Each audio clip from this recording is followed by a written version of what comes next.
Mike, I know you're always a little bit surprised when I pull out the beef brisket. You love a brisket, though. Here we are again.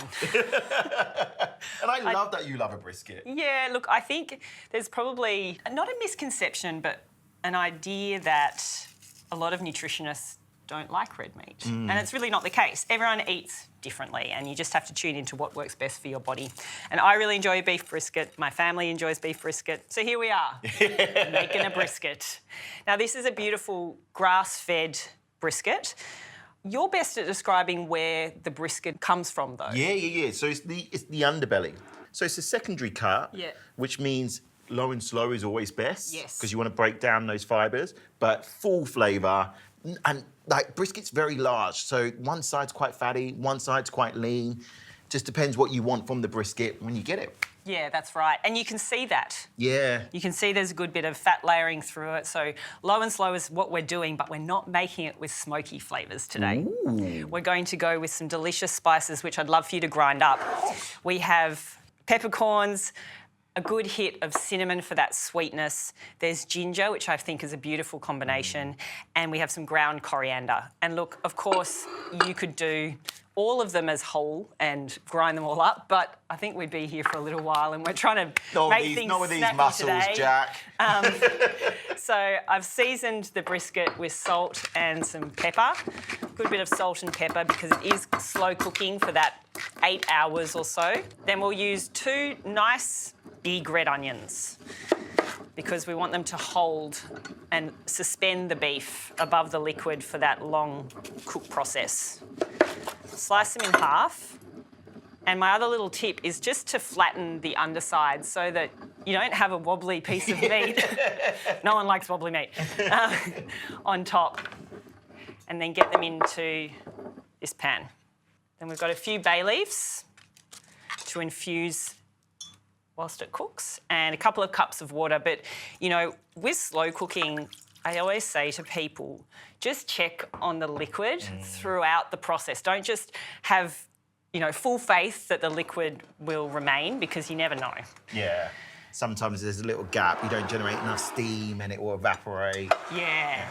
And we don't want that. We don't want a dry brisket. We want a lovely, you know, soft brisket that pulls apart easily.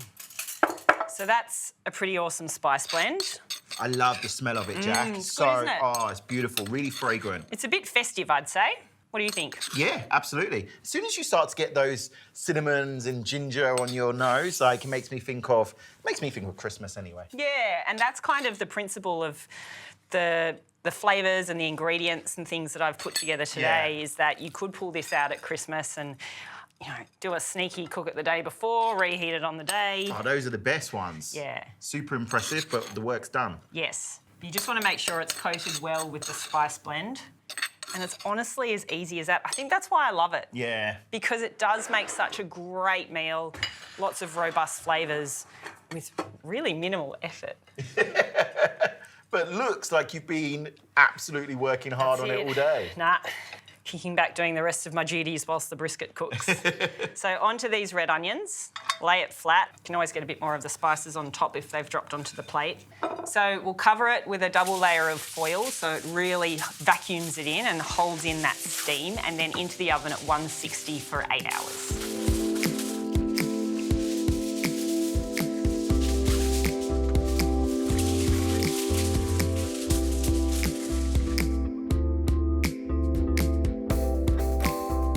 Got a lovely pomegranate reduction glaze jammy scenario to go with our brisket. Goodness. So this is a pure pomegranate juice, which surprisingly you can find really easily. Yeah. Pomegranates, because they can otherwise be a little bit seasonal, can be tricky, but just buy the juice in the bottle. Don't go about trying to juice 40 pomegranates to get your juice. You'll be around for days. You'll do your juice as long as you do your brisket. I would have said no if you just came with a bag of pomegranates right now, Jack. No.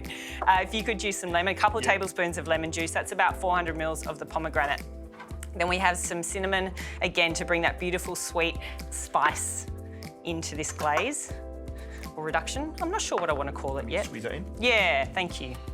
And then you can do this toward the end of your brisket cooking, or you can do it in advance because it will get thicker as you keep it for longer, so maybe a day in advance at most. It's got a beautiful tart but sweet because we're adding in some honey. So honey goes in, and that's it, onto the stovetop on a low heat. So you want to let that reduce for around 15 to 20 minutes. Don't walk away, keep an eye on it.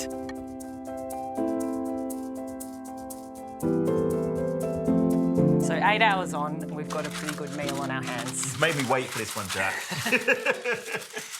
Oh, look at that. Now look, the smells are pretty good, aren't they? It's amazing. Like, it hits you on the nose straight away. Can I have a little spoon? Yeah, you can. We'll Take a little. just have a little look at these. Yeah, so there's enough liquid there. You could baste a little bit on the top. I'll get you doing that. Yeah. So our pomegranate sauce is reducing beautifully. It'll thicken a little bit more as it cools too. Then we'll chop some parsley. We're going to put some of the parsley into the pomegranate sauce and reserve some to garnish over the top of the brisket and make a delicious salad to brighten things again.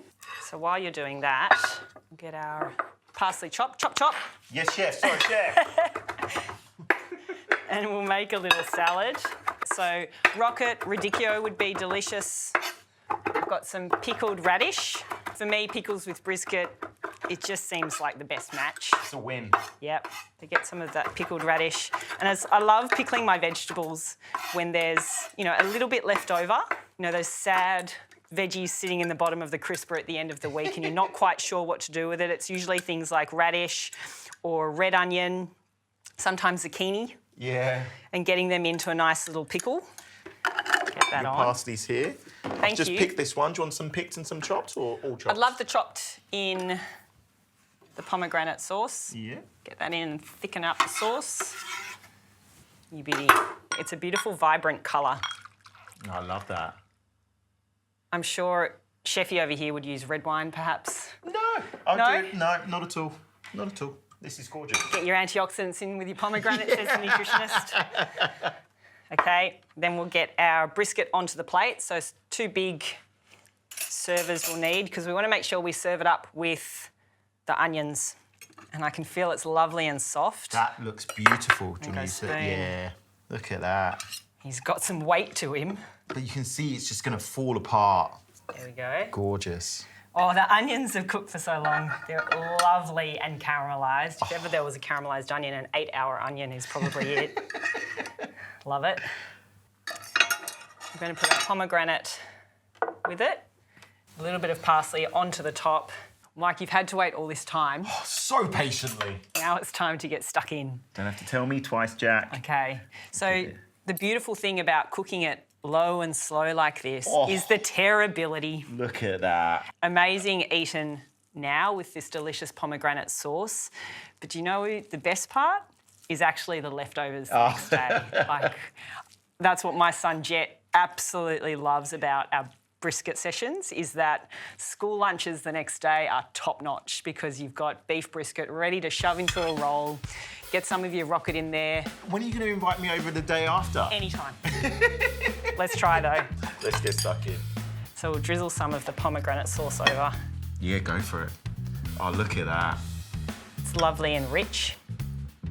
And the sweet but tartness of the pomegranate sauce cuts through the fattiness of the meat where you... It's beautiful, Jack. Look, I like it. I don't want to forget your salad as well. Don't forget your veggies. You've got to make friends with salad. But let's go to the meat to start. That outer coating of spices, the rub, I mean, that is just delicious. So much flavour. Beautiful. It's delicious. Mike, I promised you a show-stopping beef brisket, cooked low and slow with all of those sweet, fragrant spices, a pomegranate sauce, and a vibrant salad to serve it with.